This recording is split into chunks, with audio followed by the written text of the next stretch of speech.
Al-Makki yang berjudul Qul hazihi sabili. Katakan bahwa inilah jalan kami. Qul hazihi sabili, inilah jalanku. Sampai kepada pembahasan yang telah lalu kita telah membahas Qul innama ana basyarun. Katakanlah wahai Muhammad, innama ana basyarun, sesungguhnya aku ini adalah manusia. Nah, di dalam hal yang demikian ini, bagaimana seorang umat Nabi Muhammad SAW, orang yang mengaku pecinta Nabi Muhammad SAW, menggambarkan keadaan tentang basariahnya Nabi Muhammad SAW. Apakah kita sebagai umatnya boleh menyatakan bahwa Nabi ini adalah manusia? Ada pertanyaan seperti itu. Bagaimana nih? Ada yang mengatakan, oh Nabi kan manusia. Memang betul. Boleh kita mengatakan bahwa Nabi ini adalah manusia. Namun dalam konteks seperti apa? Apakah konteks menyamakan kemanusiaan Nabi dengan kita, ataukah ada konteks pengagungan yang mana betul basarianya, jasadnya Nabi sama seperti jasadnya manusia yang ada, keadaannya, kondisinya, kesehatannya sama, tapi tidaklah sama sebagaimana yang dialami oleh manusia.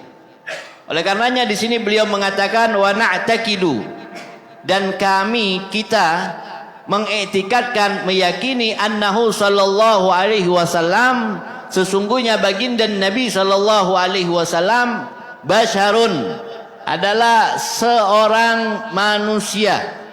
Nah, sehingga ketika ada kalimat basyarun yang disandarkan kepada Nabi Muhammad sallallahu alaihi wasallam, jadi sudah tentu pasti Nabi bukan dari kalangan selain manusia, saudara. Ini dulu yang harus kita pahami, bahwa Nabi ini adalah diciptakan oleh Allah Subhanahu wa taala dari kalangan manusia, berpostur sebagaimana postur tubuhnya manusia, keadaan sebagaimana keadaan manusia. Oleh karenanya yazuzu alaihi ma yazuzu ala ghairihi, karena sifatnya Nabi ini adalah manusia, maka keadaan yang terjadi di manusia yang lain maka bisa terjadi di dalam diri Nabi Shallallahu Alaihi Wasallam. Paham ya? Ada seseorang lapar, Nabi juga bisa lapar. Manusia haus, ya Nabi juga bisa haus. Kenapa? Karena Nabi bukan diciptakan dari bangsa jin, Nabi diciptakan dari bangsa manusia. Kira-kira sampai di sini paham apa enggak? Sehingga sifat-sifat manusiawi itu akan terjadi di dalam diri Nabi sallallahu alaihi wasallam. Sehingga di sini dikatakan apa? Yazuzun alaihi ma yazuzu ala ghairi. Maka akan bisa terjadi apa yang biasanya terjadi kepada selain Nabi. Minal basyari, daripada manusia yang lain. Contohnya seperti apa? Min husulil a'rad wal amrad. Seperti Nabi terkena sakit. Nabi sakit. Nabi bisa sakit gak? Nabi bisa sakit. Ya. Manusia bisa pusing. Nabi bisa pusing. Manusia bisa migrain. Nabi bisa migrain. Ini sifat basyariah yang juga terjadi di dalam diri Nabi Muhammad sallallahu alaihi wasallam. La tujibun naqsu wa tanfir kama qala sahibul aqidatul awam. Akan tetapi penyakit yang diderita oleh Nabi bukanlah menjadi satu hal yang dapat mengurangkan kedudukan Nabi. Jadi sakitnya yang diderita oleh Nabi Shallallahu Alaihi Wasallam bukan sakit yang menjadikan seseorang ini dapat menjauhi seorang Nabi tersebut. Bukan hanya kepada Nabi Muhammad ya, kepada semua Nabi. Jadi semua Nabi ini Allah ciptakan dari bangsa manusia, bukan dari bangsa jin atau dari bangsa malaikat. Ini harus kita pahami dulu. Nah, jadi semua Nabi bisa sakit. Sebagaimana manusia bisa sakit, semua Nabi juga bisa sakit. Paham ya? Ente pilek nggak? Bisa demam nggak? Nabi juga bisa demam. Bisa meriang nggak? Nabi juga bisa capek nggak? Nabi juga bisa capek. Jadi penyakit yang diderita oleh manusia bisa terkena oleh Nabi, tetapi tidak semua penyakit yang diderita manusia Allah turunkan untuk Nabi SAW. Contoh, ada seseorang yang terkena kista, Nabi nggak kena kista. Kusta, Nabi tidak terkena kusta. Ada seseorang yang terkena belang, Nabi tidak terkena belang. Ada seseorang yang terkena lepra, Nabi tidak terkena lepra. Ini perbedaan antara Nabi dengan manusia yang lainnya, sehingga hal yang demikian ini digambarkan di dalam sebuah bait syair yang dikarang oleh Syekh Ahmad Al-Marzuki di dalam kitab di dalam kitab Aqidatul Awam. Apa? Wajaizun fi haqqihim min aradin bi ghairi naksin ka hafifil ma'radi. Wajaizun, dan bisa terjadi fi haqqihim di dalam keadaannya para nabi, dalam keadaan mereka, di dalam diri para nabi min arad, dari sakit, ya. Bi ghairi naksin, akan tetapi sakit yang dialami para nabi dan rasul itu tidak mengurangi kedudukan dia di hadapan manusia. Ya. Ada pertanyaan, bagaimana penyakit yang dialami oleh Nabi siapa? Nabi Ayub. Apakah itu penyakit? Ini ada ikhtilaf antar ulama as-salafun saleh. Mereka mengatakan bahwa itu bukan berada di dalam kulit, tetapi itu berada di atas kulit. Seperti ibaratnya seseorang menempelkan stiker. Yang menempelkan stiker di kulitnya, itu berada di dalam kulit apa di atas kulit? Cuma seseorang seolah-olah orang yang lain melihatnya itu berada di dalam tubuhnya Nabi Ayub. Padahal itu tidak. Ini harus dipahami, karena mustahil para nabi diberikan penyakit oleh Allah yang penyakitnya dapat dijauhi atau menjijikkan sehingga keluar bau busuk, mustahil. Semua para nabi dan rasul mustahil mendapatkan hal yang demikian. Itu harus dipahami, dan itu akidahnya kita Ahlus Sunnah wal Jamaah. Jadi jangan beranggapan bahwa itu penyakit yang busuk, yang jelek, yang dapat menjatuhkan harkat martabat dirinya seorang nabi atau rasul, dan tidak boleh kita beranggapan seperti itu. Lalu di sini dikatakan juga, nah ketika baginda Nabi sallallahu alaihi wasallam, ini diutus sebagai seorang manusia, maka ada tentunya ada tugas-tugas yang diemban oleh Nabi sallallahu alaihi wasallam untuk manusia ini. Apa tugas yang diemban Nabi sallallahu alaihi wasallam untuk manusia? Di sini beliau Abu Yasid Muhammad bin Alawi Al-Maliki menjelaskan wa annahu sallallahu alaihi wasallam qad ada risalah wa balagal ummah wa balagal amanah wa nasahal ummah wa jahada fi sabilillahi hatta atahul yaqin. Ini tugasnya Nabi. Nabi diutus di tengah-tengah manusia, dalam postur manusia, berbicara dengan bahasa manusia, dapat duduk bersama manusia, yang mana intinya adalah ada risalah, menunaikan tugas Nabi, menyampaikan risalah, syariat yang diemban oleh Nabi sallallahu alaihi wasallam kepada umatnya, agar umat beriman kepada Allah Subhanahu wa taala, agar umat mempercayai Allah, agar umat menyembah Allah Subhanahu wa taala. Ini tugasnya Nabi sallallahu alaihi wasallam. Sehingga dakwanya Nabi ditertujukan paling utama kepada manusia. Walaupun setelah itu ditujukan kepada bangsa jin. Bangsa jin juga didakwa oleh Nabi sallallahu alaihi wasallam. Bahkan dikatakan bangsa jin adalah bangsa yang pertama kali yang menerima Al-Quran yang dibacakan oleh Nabi Shallallahu Alaihi Wasallam. Paling pertama kali. Nanti akan dibacakan di sini ayatnya. Wa annahu sallallahu alaihi wasallam qad ada risalah wa balagal amanah wa nasahal ummah wa jahada fi sabili, dan wa balagal amanah, tugasnya Nabi juga menyampaikan amanah. Sehingga ini menjadi sifatnya Nabi sallallahu alaihi wasallam. Amanah, sekecil apapun amanah takkan pernah dikhianati oleh Nabi sallallahu alaihi wasallam. Jadi sifatnya Nabi adalah amanah. Ya. Nabi amanah, saudara. Semua penduduk Mekah mengetahui keamanahannya Nabi Shallallahu Alaihi Wasallam, kejujurannya Nabi Shallallahu Alaihi Wasallam, sehingga diceritakan bahwa mereka kalau ingin menitipkan barang, ketika mereka ingin keluar kota menitipkan barangnya, maka mereka titipkan di rumahnya Nabi. Sampai-sampai ketika Nabi ingin hijrah dari kota Mekah menuju ke kota Madinah Al-Munawwarah, sebelum keluar dari rumah, Nabi panggil Sayyidina Ali karamallahu wajhah.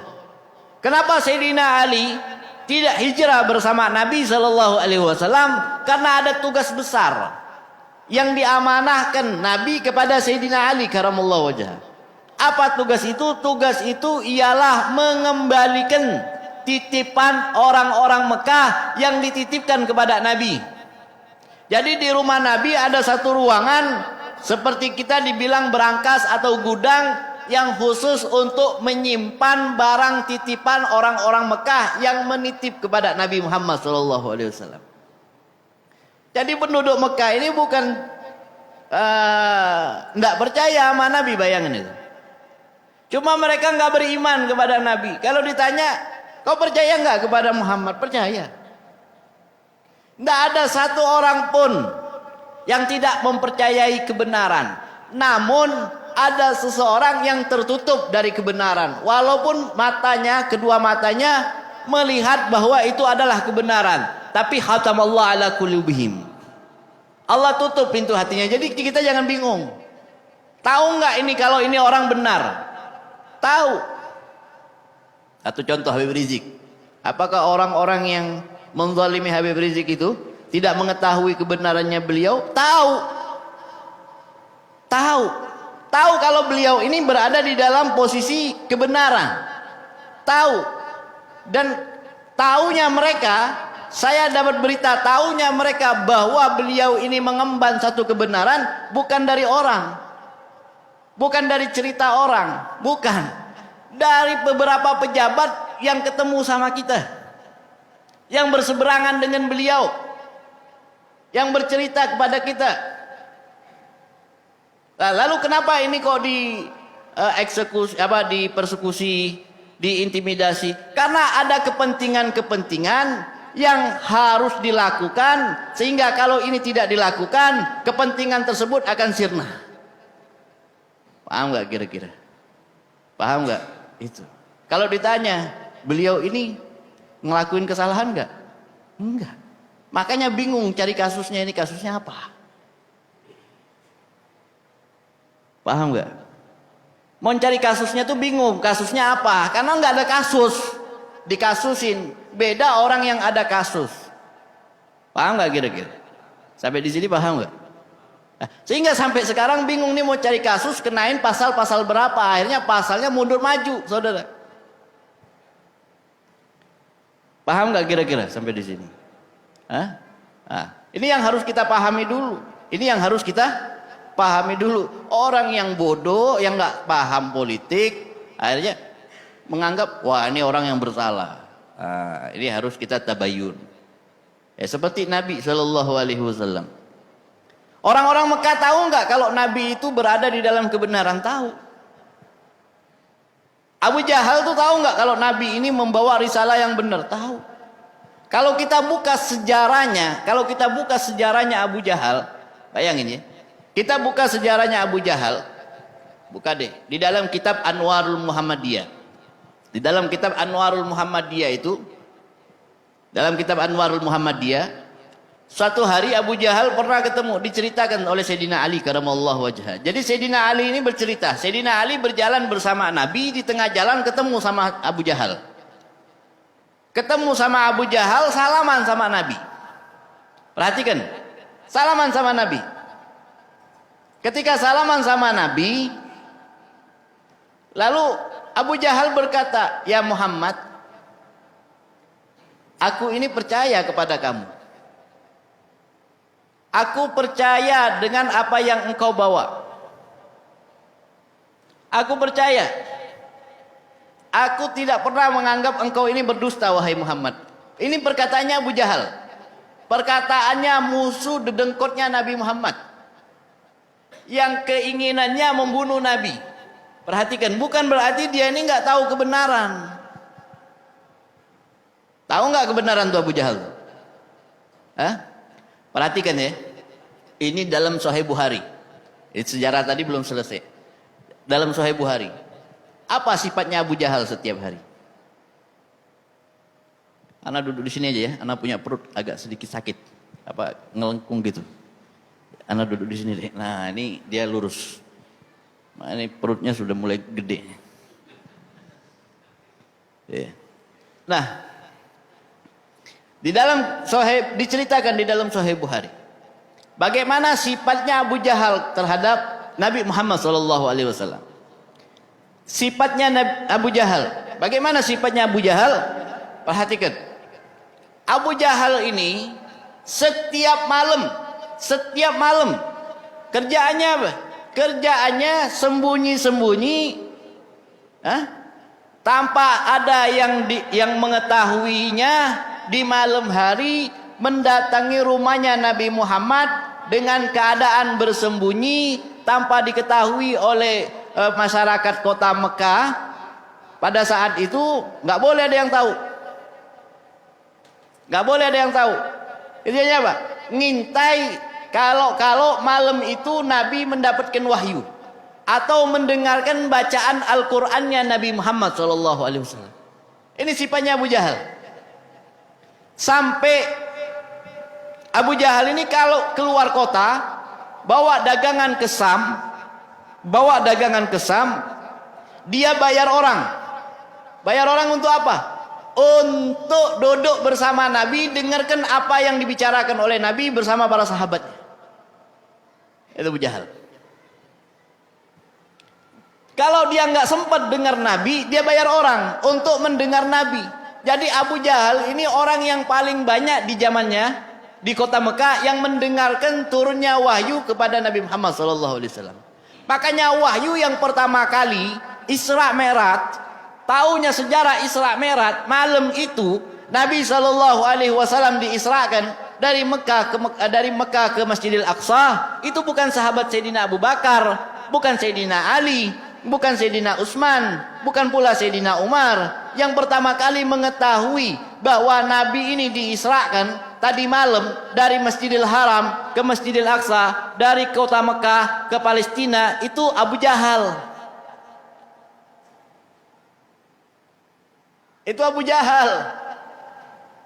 Maka sifatnya Abu Jahal lagi ini perhatikan, ini musuhnya Nabi. Jadi biar ente tahu keadaan musuh itu seperti apa. Jadi jangan terprovokasi dengan keadaan musuh. Orang yang nggak memahami sejarah, dia akan terprovokasi dengan keadaan musuh. Akhirnya musuh salah dianggap benar. Ini bahayanya kalau orang tidak paham sejarah. Bahaya. Perhatikan. Di dalam sejarah Anwarul Muhammadiyah tadi kita belum selesai ya. Ini anak berikan gambaran-gambaran dulu biar ente punya pemikiran, wawasan terbuka dan paham, sehingga bisa melihat kondisi keadaan negara itu seperti apa. Sehingga kita punya punya prinsip yang kuat di dalam berjuang. Apapun yang terjadi kita tidak mundur. Itulah. Apapun yang terjadi kita nggak takut. Nah, makanya pentingnya sejarah, penting sejarah itu. Perhatikan sifatnya Abu Jahal lagi ketika berada di kota Mekah. Abu Jahal ini setiap hari selain dia bersembunyi-sembunyi mendatangi rumah Nabi untuk mendengarkan wahyu yang turun kepada Nabi, setiap pagi hari Abu Jahal ini setiap pagi dia akan tunggu di pinggir jalan yang biasa jalan itu dilewati oleh Nabi Muhammad SAW.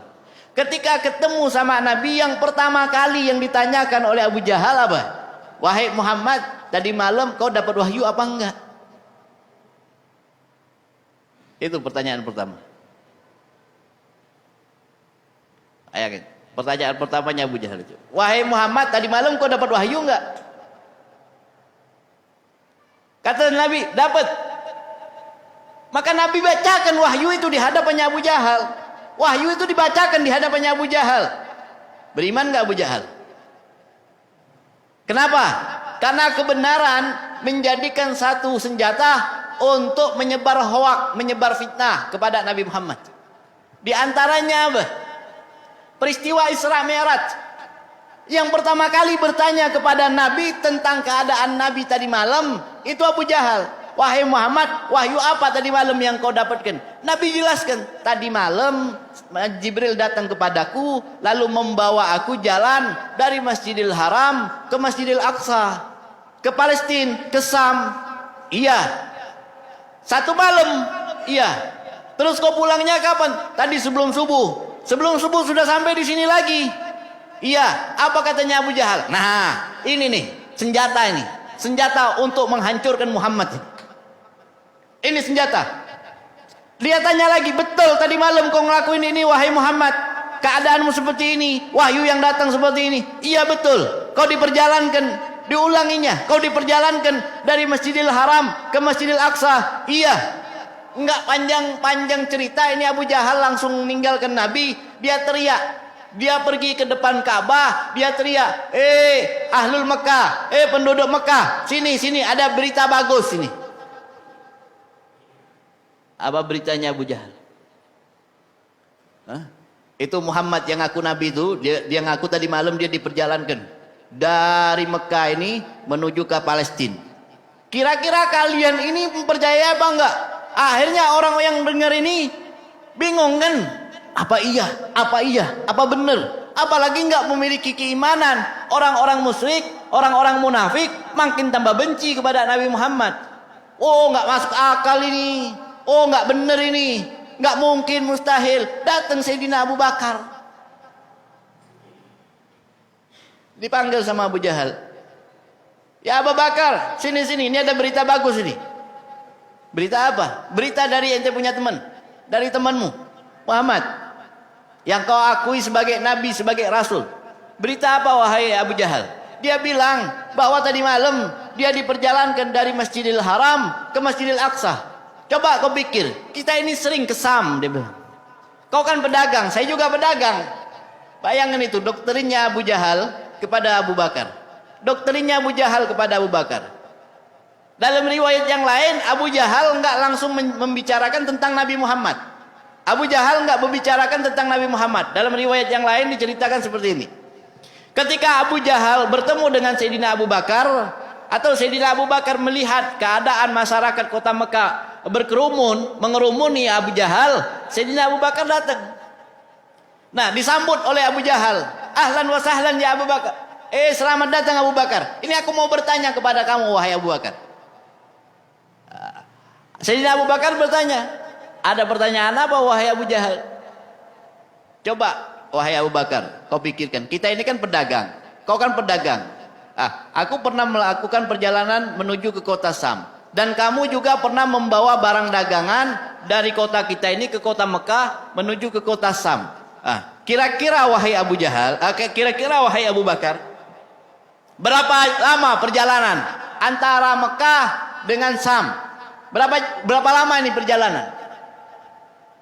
Sayyidina Abu Bakar jawab polos, karena Sayyidina Abu Bakar pedagang. Ukurannya dengan ukuran yang biasa dia lalui.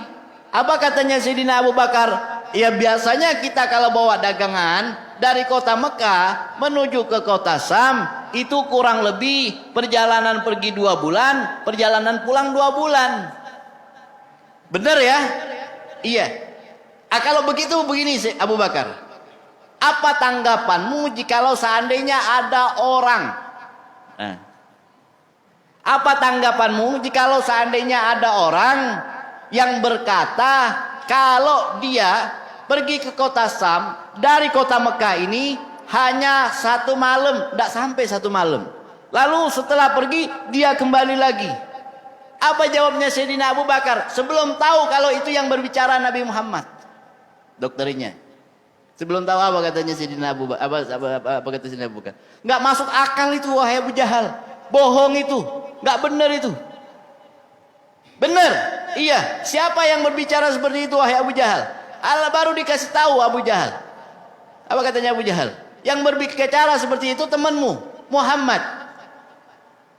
Ditanya lagi sama Sayyidina Abu Bakar, siapa yang berbicara? Muhammad. Ditanya lagi, siapa yang berbicara? Muhammad.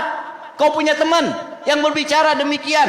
Tadi malam aku bertanya kepadanya, dia melakukan perjalanan dari Masjidil Haram ke Masjidil Aqsa 1 malam dan kembali lagi ke tempatnya. Kata Sayyidina Abu Bakar bilang apa? Kalau seandainya Nabi Muhammad yang berbicara seperti itu, jauh daripada itu jaraknya, aku percaya. Aku percaya. Beda enggak? Orang yang hatinya penuh iman, orang yang hatinya penuh kekufuran. Apa jawabnya Sayyidina Abu Bakar? Lebih jauh daripada itu jaraknya. Kalau yang berbicara Muhammad ibn Abdullah, aku percaya. Itu orang pintar. Karena tahu ini musuh, nggak bakalan ada kebenaran di dalam matanya. Nggak bakalan ada kebenaran di dalam matanya, walaupun dia melihat itu kebenaran. Paham ya? Paham ya? Nggak ada kebenaran. Paham? Ini harus kita paham. Inilah keadaannya. Nah, apa jawabnya Sayyidina Abu Bakar? Apa jawabnya Abu Jahal? Ketika salaman sama Nabi, salaman, tangannya belum dilepas, masih salaman katanya Sayyidina Ali. Lalu Abu Jahal berkata apa? Wahai Muhammad, aku ini mempercayai kamu. Jangankan kau ngaku Nabi, kau ngaku Tuhan, aku percaya. Itu perkataan yang keluar dari mulutnya Abu Jahal. Jangankan kau ngaku Nabi wahai Muhammad, kau ngaku Tuhan, aku percaya. Aku percaya. Apalagi ngaku Nabi, ngaku Tuhan, Abu Jahal percaya. Tapi apa katanya Abu Jahal? Wahai Muhammad, mulai kapan suku Quraisy dari kalanganku ini tunduk dengan suku Quraisy dari kalanganmu? Gak pernah ada. Bayangin, mulai kapan aku ini tunduk sama kamu?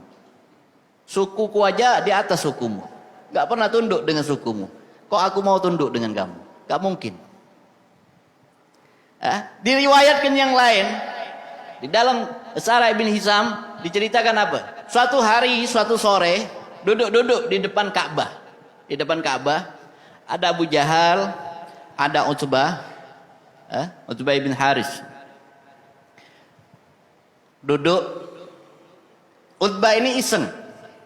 Iseng nanya sama Abu Jahal. Abu Jahal, kira-kira kamu ini percaya nggak kalau Muhammad itu Rasul? Kira-kira kamu ini percaya nggak kalau Muhammad itu Rasul? Apa Muhammad itu mendustakan kita? Apa jawabnya Abu Jahal? Perhatikan jawabannya Abu Jahal. Perhatikan jawabannya Abu Jahal. Utbah, katanya Abu Jahal. Iya Abu Jahal. Kalau kita punya permasalahan, kita minta solusi sama siapa Utbah kira-kira? Pertanyaannya Utbah ini dibalas pertanyaan oleh Abu Jahal. Utbah, kalau kita punya permasalahan, punya problem, kita minta solusi sama siapa? Apa jawabnya Utbah? Muhammad. Kalau kita mau bepergian, terus ada barang berharga di rumah kita, dan kita takut kehilangan barang berharga tersebut, kita titipkan kepada siapa? Dijawab lagi sama Utbah, kita titipkan sama Muhammad. Ayangin, kita titipin sama siapa? Sama Muhammad. Utbah, kalau ada pertikaian antara kita, siapa yang bisa mempersatukan kita? Ada pertikaian, ada keributan. Berantem besar antar suku, antar kabilah. Kabilah satu dengan kabilah yang lain. Ini siapa yang bisa mempersatukan? Muhammad. Terbukti waktu mengangkat Hajar Aswad, udah mau perang-perangan, udah saling menghulus pedang. Datang Nabi mempersatukan 4 kabilah yang ingin menumpahkan darah di depan Ka'bah. Damai tanpa ada perperangan, diikat dengan persaudaraan. Subhanallah. Ini bukti. Maka ditanya, siapa yang mempersatukan kita? Muhammad. Lalu Utbah bertanya kembali kepada Abu Jahal. Abu Jahal, kalau begitu kenapa kau tidak beriman kepada Muhammad?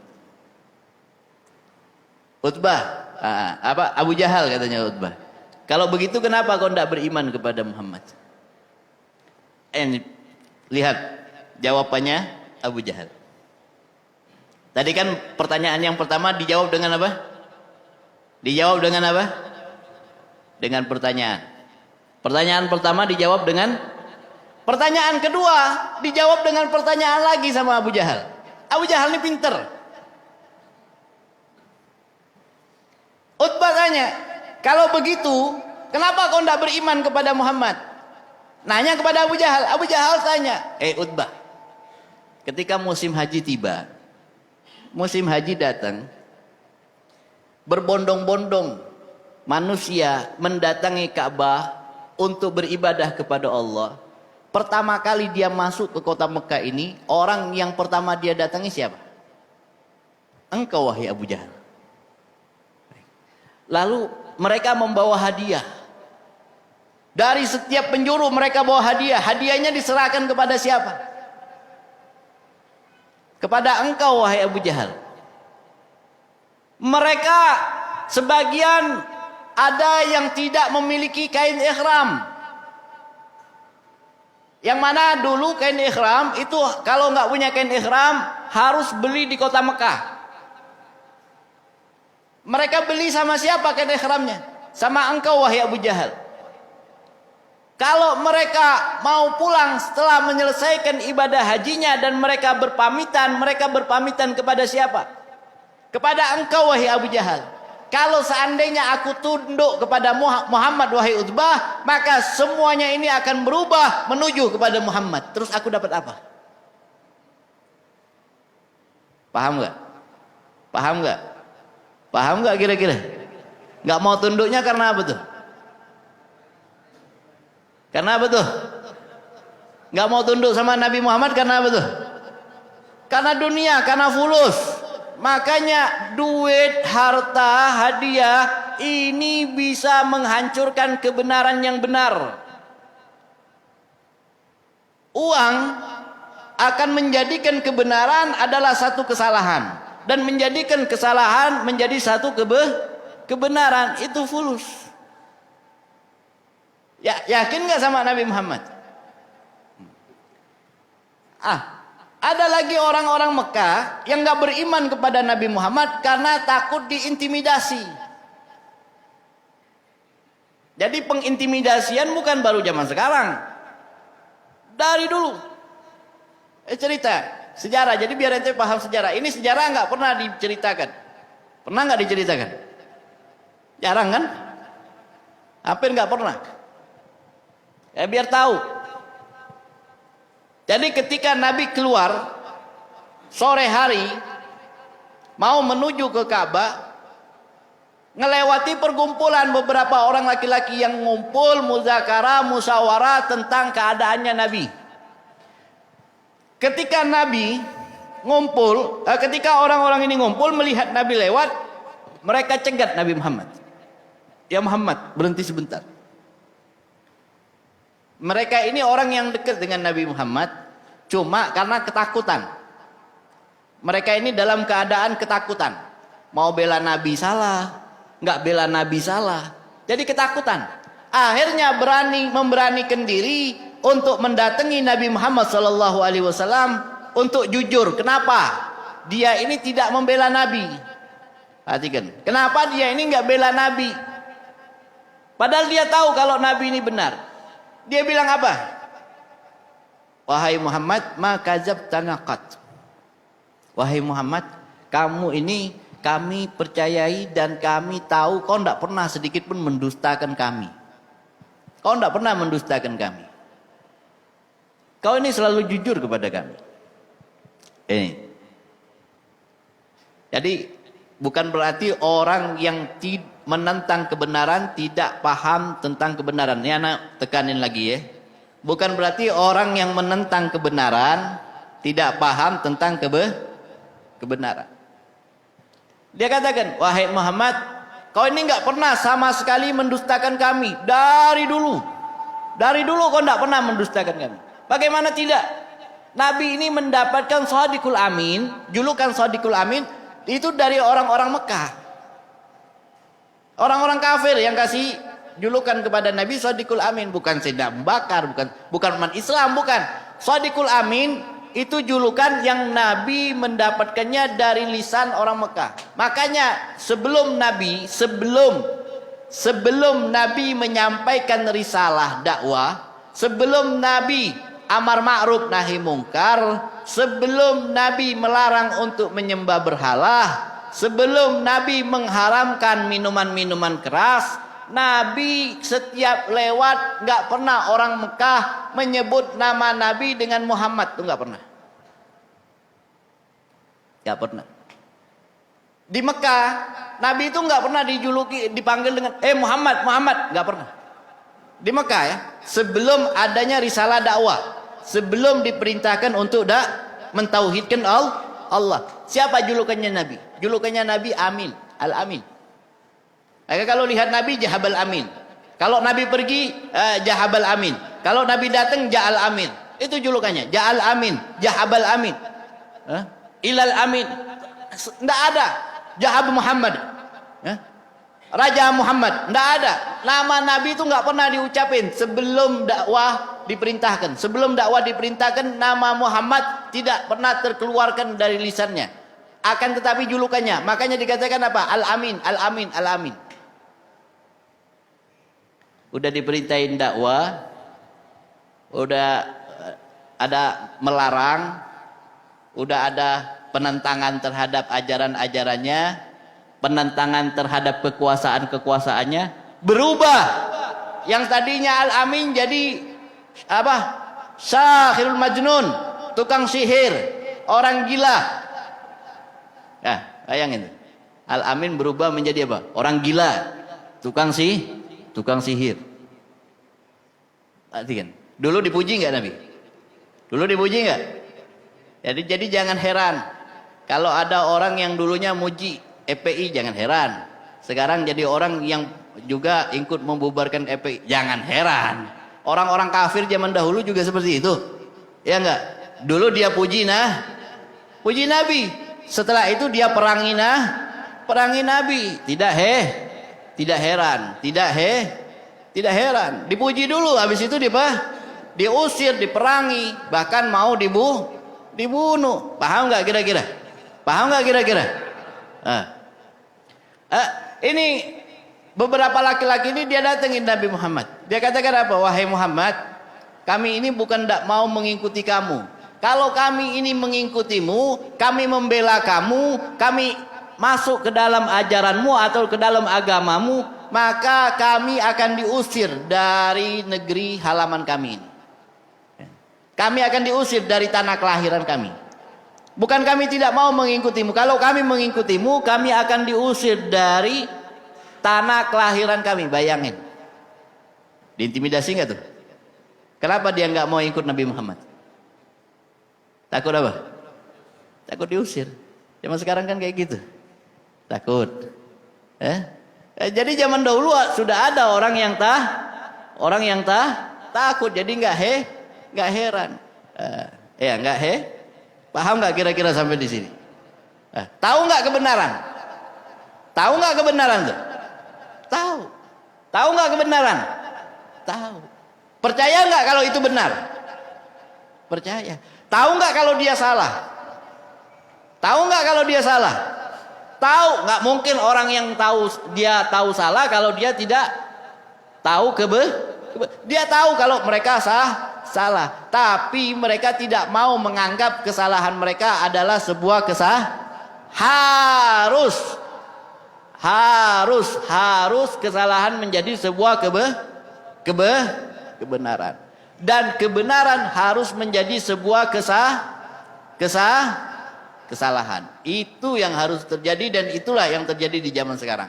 Jadi di zaman sekarang kesalahan harus menjadi sebuah kebenaran, dan kebenaran harus menjadi sebuah kesalahan. Paham? Sampai di sini paham apa enggak? Paham ya? Nah, jadi ente jangan tertipu. Jangan tertipu. Jadi harus jeli, harus bijak, harus paham, mengerti kondisi situasi. Caranya bagaimana? Pelajari sejarah. Pelajari sejarah. Ya. Jadi kalau berbicara dengan orang-orang, bicaralah dengan sejarah. Orang yang memahami sejarah dan mencintai para pelaku sejarah, maka dia akan mencintai kebenaran dan keadilan. Tapi kalau orang yang tidak mencintai sejarah dan tidak mencintai pelaku sejarah, dia akan mencintai kezaliman dan kejahatan. Akan mencintai kezaliman dan kejahatan. Hancurnya di sebuah negara, kenapa? Karena masyarakatnya sudah jauh dari sejarah dan tidak menghargai para proklamator sejarah. Ya. Nah, orang sekarang sama pahlawan mana lagi? Paham? Sekarang, Ana mau tanya, Indonesia ini merdeka sebab apa? Perjuangan. Perjuangan dari apa? Dari apa? Penjajah. Kenapa kok penjajah diusir? Kenapa penjajah diusir? Ayo, Ana mau tanya, kenapa penjajah diusir? Karena ingin menguasai aset-aset negara.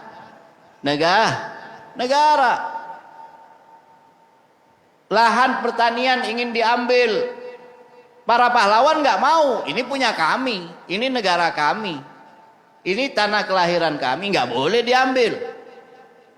Pertanian mau diambil, perkebunan mau diambil, hasil laut mau diambil, hasil tambang mau diambil, semuanya rempah-rempah mau diambil, nggak boleh, ini nggak boleh terjadi. Makanya diusir karena adanya ingin perampasan hak negara, nggak terima, akhirnya diusir, nggak boleh, ini hak kami. Nah, mereka pertahankan, walaupun harus memperjuangkannya nyawa. Nggak apa-apa anak jadi yatim, istri jadi janda, asalkan negara kami merdeka dan hasilnya bisa dirasakan oleh anak cucu kami. Iya nggak? Tapi sekarang apa yang terjadi? Anak cucu pahlawan hanya menjadi budak di kebun-kebun penjajah, di tambang-tambang penjajah, jadi security, jadi OB. Hasilnya kemana? Hasilnya kemana? Negara yang makmur, yang sentosa, hasil buminya banyak, mewah, megah, kaya raya, utangnya kok berlimpah, kan aneh. Kenapa? Karena kita sudah terjajah kembali. Itu jawabannya.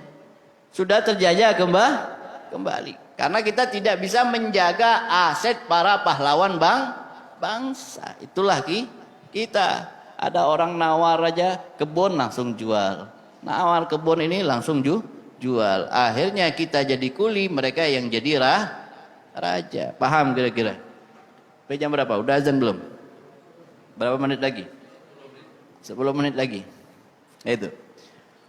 Wa balagal amanah, dan Nabi memiliki sifat menyampaikan amanah, terutama amanah daripada risalah. Wa jahada fi sabilillah, dan Nabi sallallahu alaihi wasallam berjihad di jalan Allah Subhanahu wa taala hatta atahul yakin, sampai datangnya kematian. Ya. Fantagila ila jiwari rabbihi radiyan mardiya, sehingga Nabi berpulang, pindah dari alam dunia menuju ke samping, ke sisi Tuhannya, yaitu kepada Allah Subhanahu wa taala, menuju kepada Allah Subhanahu wa taala dalam keadaan diridhoi oleh Allah, mendapatkan keridhaan dan diridhoi oleh Allah, ridho dan diridhoi oleh Allah Subhanahu wa taala. Itu. Syaratnya ingin menjadi orang yang mendapatkan keridhaan Allah bagaimana? Pertama, harus amanah. Yang kedua, harus tegakkan amar ma'ruf nahi mungkar. Itu. Insyaallah diridhoi oleh Allah Subhanahu wa taala. Sehingga qala Allah taala innaka mayyitun wa innahum mayyitun. Wa qala ta'ala wa ma ja'alna li basharin min qablikal khulda. Fa afa immitta fahumul khalidun. Afa immitta fahumul khalidun. Sampai di sini digambarkan bahwa innaka mayyitun wa innahum mayyitun. Sesungguhnya engkau ini bakal meninggal dunia wahai Muhammad, dan mereka juga bakalan meninggal dunia. Wa ma ja'alna lil basharin min qablikal khulda. Dan tidaklah kami jadikan manusia sebelum kamu hidup selama-lamanya. Enggak ada manusia yang hidup selama-lama. Ini sifat bahwa nabi juga bisa meninggal dunia. Ya, karena sifat manusia.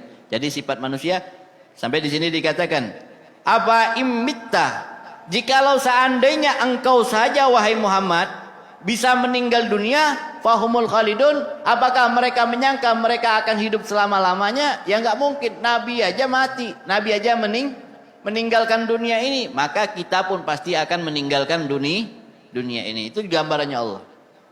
Engkau saja meninggal, apakah mereka menganggap mereka akan kekal selamanya? Enggak. Jadi enggak ada manusia yang kekal selamanya. Paham ya? Wal ubudiyatu. Ini sifat daripada sifatnya Nabi Muhammad SAW yang insyaallah kita akan sambung kepada pertemuan yang akan datang. Wallahu a'lam bishawab. Sifat yang paling luhur, sifat yang paling sempurna, dan sifat yang paling dibanggakan oleh Nabi Muhammad SAW. Insyaallah kita akan sambung pada kesempatan yang berikutnya. Ada yang mau bertanya silakan. Ada soal, fadhal.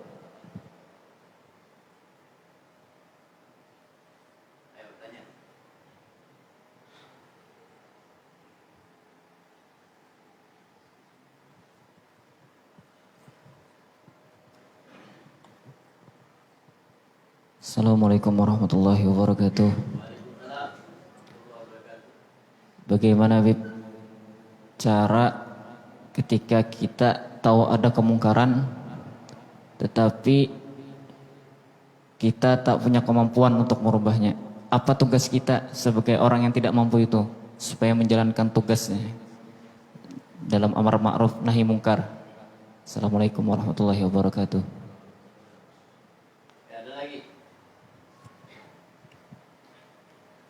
Oke, Anda jawab dulu. Tanyaannya bagus. Ini jawabannya satu. Dalam hadis Nabi Muhammad SAW, Rasul SAW bersabda, "Idza ra'a minkum munkaran falyughayyir biyadihi. In lam tastati' fabi lisani, wa in lam tastati' fabi qalbi. Ala wa hiya adhaful iman." Kalau kau melihat adanya sebuah kemungkaran yang terjadi, maka rubahlah kemungkaran itu dengan tanganmu. Dengan tangan dalam artian ini sebagian ulama menganggapnya bahwa ini tugasnya pemerintah. Jadi hak kewenangan pemerintah. Ada yang mabuk, laporkan ke polisi.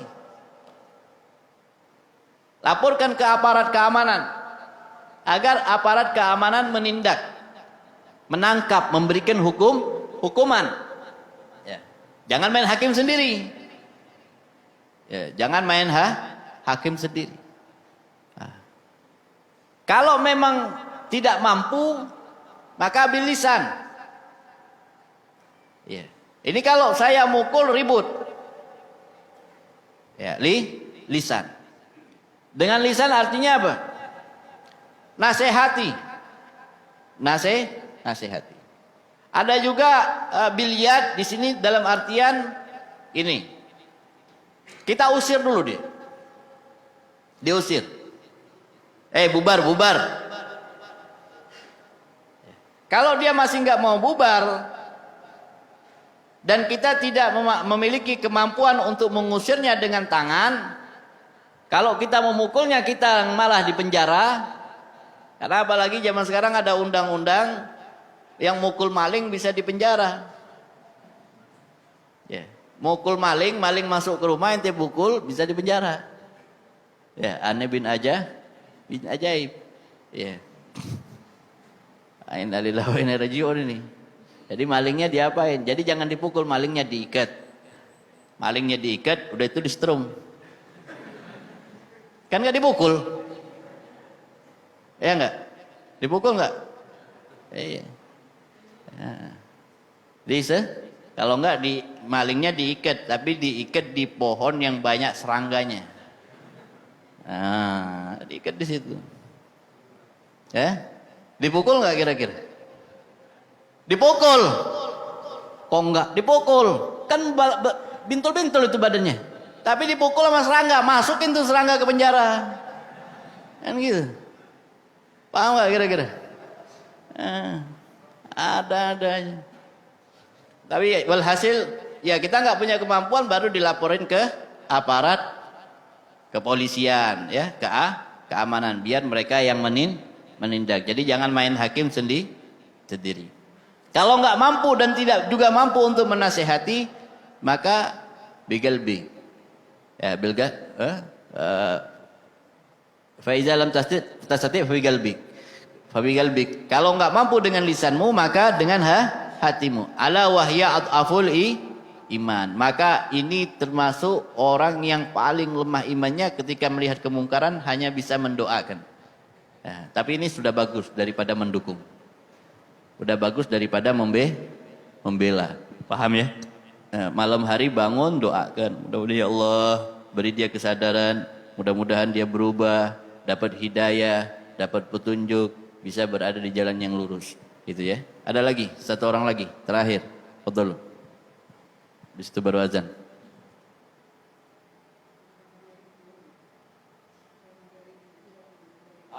Masalah Nabi Ayub.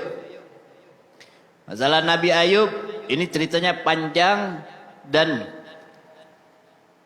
ulama ahlu sunnah wal jamaah menganggap bahwa itu bukanlah penyakit kista yang sebagaimana diderita oleh